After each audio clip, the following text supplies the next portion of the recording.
વ્યક્તિઓની ધરપકડ કરવામાં આવી છે. ઓપરેશન વિશે શું કહેશો? આ એક ઐતિહાસિક ઓપરેશન ડેલ્ટા માનનીય નાયબ મુખ્યમંત્રી શ્રીના સૂચના હેઠળ અહીંયા રાતમાં કરવામાં આવેલ છે, જેનો પર્સનલ સુપરવિઝન મિસ્ટર શરદ સિંઘલ જોઈન્ટ કમિશનર ક્રાઇમ નાઓએ કરેલ છે.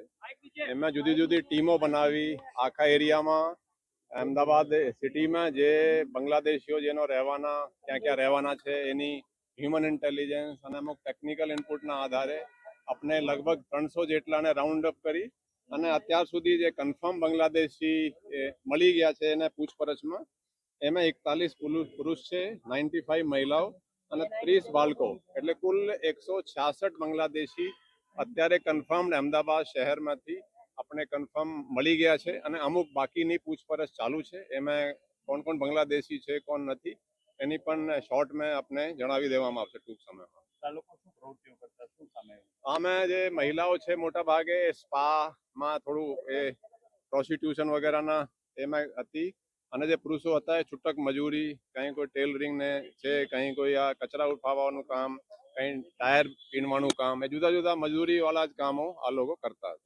આ લોકો ડોક્યુમેન્ટ જે મળી આવે એમાં કોઈ સ્થાનિક એજન્ટનો અથવા સ્થાનિક લોકોની કોઈ સંડોવણી કે એવું કંઈ નહીં, આ કોની સંડોવણી કે શું છે એની અત્યારે તપાસ પછી હશે.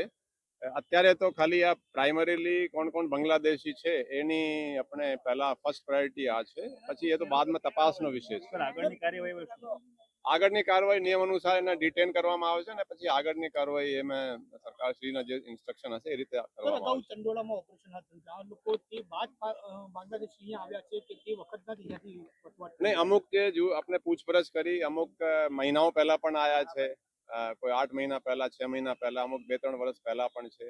આજે છે ને ચંડોલામાં તો અત્યારે બધું ક્લિયર થઈને અમુક જુદા જુદા વિસ્તારોમાંથી મળ્યા છે. દાખલા તરીકે નારોલ છે, વટવા છે, પછી ઓઢવ છે, ઈસનપુર છે, નાની લીમડા છે, આ એરિયામાંથી વધારે મળ્યા છે. આમ તો અમદાવાદના જુદા જુદા સરખેજ એરિયાથી પણ મળ્યા છે, નરોડા એરિયાથી પણ મળ્યા છે, પણ મોટા ભાગે આ પહેલા એરિયામાં છે. ઝોન 6 ના એરિયા વધારે એમાં ડીસીપી ઝોન 6 ના એરિયામાંથી વધારે મળ્યા છે અને વધારે વિગત પછી જે છે આંકડાકીય અને ડિટેલ છેલ્લે આપણે જોઈન્ટ કમિશનર ક્રાઇમ મિસ્ટર શરદ સિંઘલ આપી. Okay, thank you.